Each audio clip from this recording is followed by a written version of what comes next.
உள்துறை அமைச்சர் அமித்ஷா அவர்கள் தமிழ்நாட்டுக்கு அடிக்கடி வருகிறார். இதை தொடர்ந்து வருவார். தேர்தல் முடிகிற வரையில் வருவார். தமிழ்நாட்டில் பாஜக, அதிமுக உள்ளிட்ட எதிர்க்கட்சிகளை எல்லாம் ஒருங்கிணைத்து ஒரு வலுவான கூட்டணியை அமைக்க வேண்டும் என்பது அவருடைய அவா. ஆனால் அது இன்னும் கைகூடவில்லை. ஏற்கனவே அவர்களின் கூட்டணியில் இடம்பெற்றிருந்த கட்சிகள் பாமக, தேமுதிக ஆகிய கட்சிகள் கூட அவர்களோடு இணைவதற்கு தயக்கம் காட்டி வருகின்றன.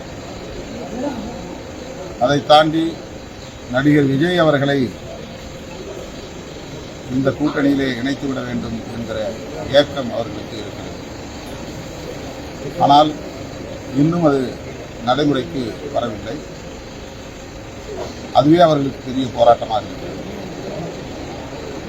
ஒரு கூட்டணியை உருவாக்குவதற்கே அவ்வளவு பாடுபட வேண்டியிருக்கிற சூழலில் நாங்கள் தான் ஆட்சியை கைப்பற்றுவோம் என்று சொல்லுவது நகைப்புக்குரியதாக இருக்கிறது.